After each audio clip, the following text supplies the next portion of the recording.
Elena here, and today I want to talk about my TBR for the Blackathon. The Blackathon's being held by a number of booktubers, including Bowties and Books, Francina Simone, the novel Lush, and Myona Reads.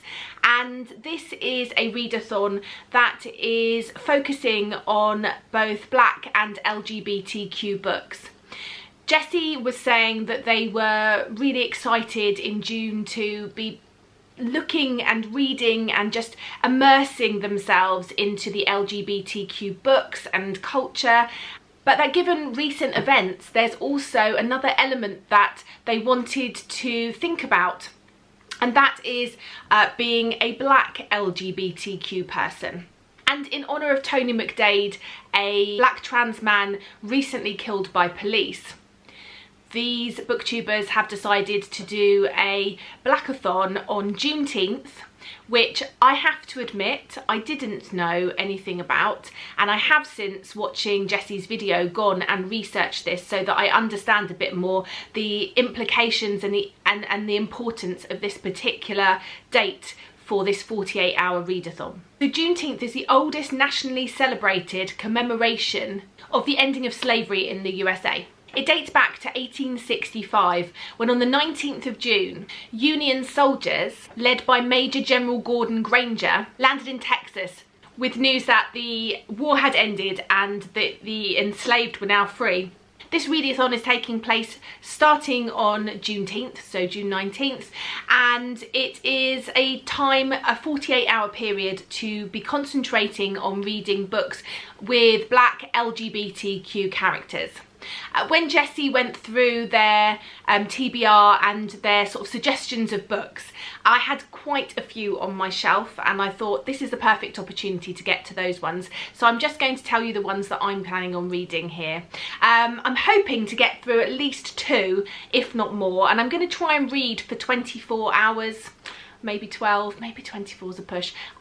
I have got a 7-year-old. I think I'm going to try and read for 12 hours throughout the period, but we'll see how I do. But let's get into the books that I plan on reading. The first one I just can't believe I haven't read yet. I can't remember when I got this. It was a long time ago, and when Jessie mentioned it, I just thought, yeah, this is definitely the time to pick this one up. It's called Pet by Akwaeke Meze. I think it's going to be unlike any book I've read before. I don't know much about it. I can't gather much about it from the back, but I do know from hearing Jessie talk that the main character is trans and that there is a monster that is brought to life. So it's a very short book. It's about 200 pages, and I definitely think that this is one that I could read for sure over the period. The next book I want to pick up is How We Fight for Our Lives, a memoir by Saeed Jones. This is a coming-of-age memoir about Jones as a young Black gay man in the South. It's told through a series of vignettes.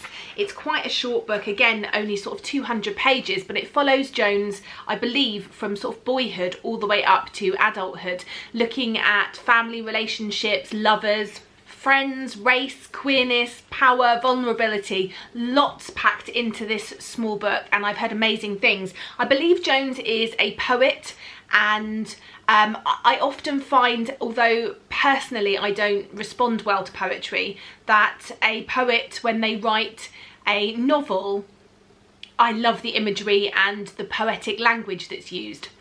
For example, Elizabeth Acevedo, I don't enjoy her books written in verse, but I really enjoyed With the Fire on High. So I'm hoping that this one is going to be one that's definitely going to inform me, educate me, and be a look into somebody's life and following them through the things that they've gone through.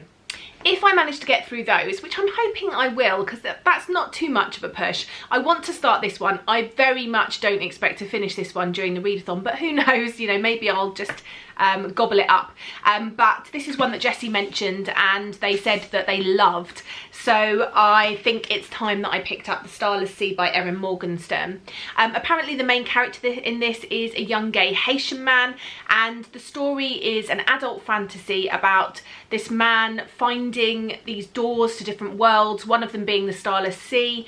There's bound to be some sort of evil element, people trying to stop these worlds existing or from closing the doors to these worlds. And I just love the idea of this book. If you didn't know, Erin Morgenstern wrote The Night Circus, which, although it's not my favourite book, is definitely one that I still remember, and I still remember fondly. I love the way that this book has been produced. It's just beautifully done. It's got these sort of designs down the spine, and it's time I picked it up. So I will be reading this one, but I may also be looking to listen to it as well at the same time on audio, because I do have the audio of this. And then the final book that I'm hoping to get to is one that I will be listening to on audio because I don't own the physical copy, and that is called The Black Flamingo. This is a book I've been aware of for quite a long time. Tracy picked this up when we went to Yalk last year, and at the time I wasn't sure. It's again a book in verse. I'm never sure about these books, but it's one that I'm hearing a lot of buzz about. I'm hearing a lot of people say how great it is, and I think it's always a good idea to give books a second try, give authors a second try, give types of writing a second try, because you can't just generalize and say, well, I definitely don't like those. So I'm constantly trying to try those genres, those ideas, poetry, books in verse that perhaps I haven't liked in previous times, and try somebody else writing them, because it may be that it's just the writing style I didn't enjoy, that particular topic. So anyway, long story short, I'm going to be listening to The Black Flamingo by Dean Atta. This story is about a boy coming to terms with his identity as a mixed race gay teen, and then at university finding himself in drag. I love the drag scene, I love drag culture. I just think it's so uplifting and expressive, and I've been recently watching RuPaul's Drag Race, but with the celebrity edition, where celebrities have been putting themselves in drag, and just seeing this transformation and them trying out an art form that means so much to drag queens. You really do see a different side of these people coming out, and I just think it's wonderful. It allows people to be their true selves, and I'm truly moved to watch Drag Race and to see the journey that a lot of these queens go on to get where they are. And I just think they're amazing, strong, fabulous human beings. So I think this one is definitely going to be one that I'm going to enjoy. I'm going to enjoy it. I'm going to fully embrace the idea of verse. I'm hoping that if it is read to me, it will have a different impact, and I'm looking forward to getting stuck into this one and seeing what I think. So this is the books. Ugh. There's these three and Black Flamingo. So hopefully I will manage to get through all, or at least 3 and a bit over the 48-hour period. I'm really excited to be reading books by Black LGBTQIA+ authors, or with Black LGBTQIA+